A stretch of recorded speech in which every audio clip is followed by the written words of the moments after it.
hata barabara ya kwenda kwake hajafanya. Sasa kama hajafanya ya kwenda kwake, ya Kakamega atapanga saa ngapi? Mtu mwenye hana akili ya kupanga barabara ya kwao atapanga barabara ya kwenu? Huyo ni mtu bure sana bwana. Na hawa jamaa mimi nawangojea. President William Samoei Ruto has once again bragged while slamming the united opposition of what he calls the empty slogans which might not help Kenyans. He tells the opposition that they should come and tell Kenyans what they have done for them. First and foremost, before we dive deep into this analysis, let us listen to what President Ruto says. Na ndio nimesema, na mimi nataka nirudia tarehe 1 2026, kila kiongozi ambaye amepata nafasi ya kuongoza lazima atoe track record yake. Mimi nawauliza watu wa Kakamega, huku Kakamega mnachagua MCA kwa sababu ya sura? Mnachagua mjumbe kwa sababu hako na ndevu? Mnachagua yule governor kwa sababu ya hairstyle? Si kila mtu anachaguliwa na ile kazi amefanya? Kama ni mtu ni mzembe, amekuwa uongozi miaka 5, miaka 10, miaka 20 na hakuna chochote amefanya, si huyo ni mtu wa kusafirishwa mbio mbio aende nyumbani? Well, putting it into context, President William Samoei Ruto tells the united opposition that they lack agenda and they have no plan to make this country push forward. Now, with him, in this narrative of getting into beauty, looks, trying to say, do you elect a leader because of their looks? Do you elect leaders because they look beautiful? I mean, that too is not an agenda, Mr. President. Kindly look for something else. Anyway, let us continue listening to what he tells the persons he was addressing at Bukungu Stadium yesterday, 1st of January. Kila kiongozi akuje na rekodi yake, ama namna gani? Na mimi niko tayari, nitakuja na rekodi yangu hapa Kakamega.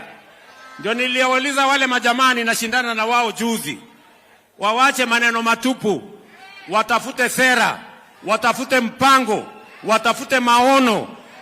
One time Kasongo must go haitoshi. Hawa wananchi wanataka kujua barabara gani umejenga hapa Kakamega. Wanataka kujua wananchi wangapi umewaunganishia stima Kakamega. Affordable housing umejenga nyumba maji hapa, nyumba ngapi hapa Kakamega, ama namna gani bwana? It is good that the president is bringing in the issue of what development should someone want to vie for an elective post say they have done in a particular area. Mr. President, would you start by yourself by telling us how many kilometers of roads has your regime built? By telling us how many hospitals has your regime built? By telling us how many schools has Ruto's administration built? By telling us how Ruto's regime has improved the agricultural sector? By telling us how Ruto's regime has improved the economy? You know, they do say, let us not be myopic in our thinking and reasoning. And it seems in these, the president lost his cool. Because we all know the health sector is crumbling.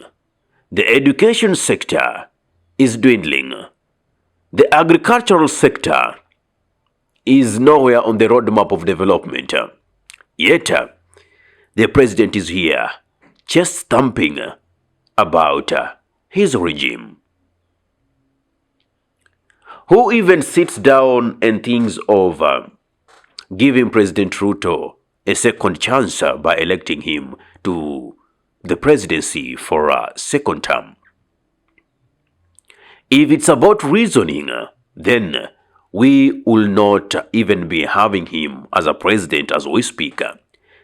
If we would have elected lawmakers who think straight, not through their stomachs, by now President William Samoei Ruto would be maybe basking in the morning sun back at his home in Sugoi.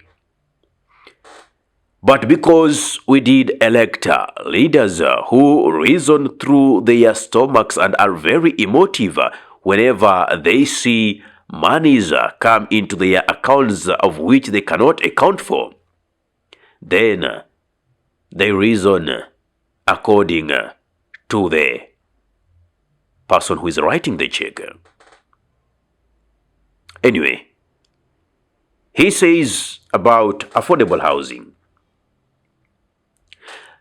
Mr. President, may I take you back by telling you that each and every leader comes up with a manifesto.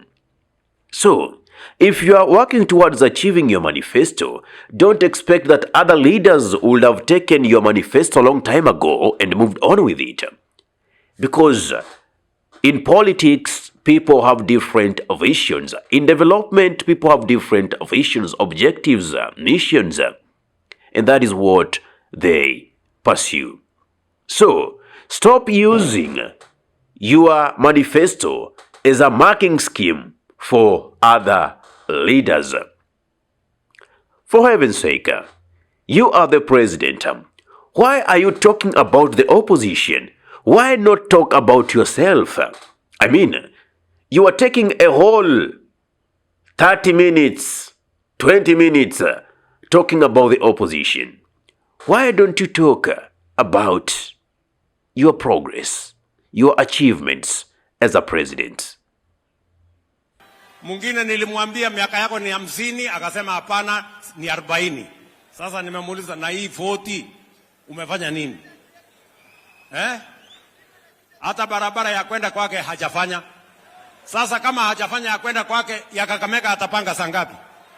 Mtu mwenye hana akili ya kupanga barabara ya kwao atapanga barabara ya kwenu?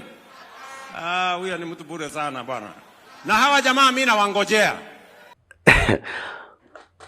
The president doesn't stop to amaze me because he claims in Kalonzo's 40 years of political experience, he never built any road at his home. Let me ask you this question. Are you elected in these positions to go do justice to your people, to your family, or you are elected to serve the people of Kenya? Where do we cut the niche in terms of helping the persons within your area as an elected member or as an elected politician, and also working for Kenyans? Mr. President, you know, maybe for you, you are focusing on roads. Maybe that other leader was focusing on other things, which we cannot bash them. I mean, pull one corruption case that you think has bewildered Kalonzo Musyoka. Then let us do the same to you. You talk about Singapore. You talk about making Kenya a first world country. Yet, you are worshipping corruption. You are dining in corruption. Corruption is the God that you serve. How then do you want to take this country into a Singapore-like nation? That cannot happen.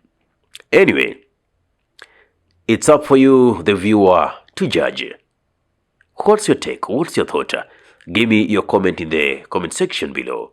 If you love content of this nature and you're watching from my YouTube channel, kindly subscribe and press the notification button so anytime that we are live or we upload content of this nature, you'll be the very first person to be notified. Ahmed Khalif is my name for the Unscripted Talks here in Dub Radio. Assalamu alaikum warahmatullahi wabarakatuh. Kwa timba kali za Afrika, Dub Radio ndio mpango mzima.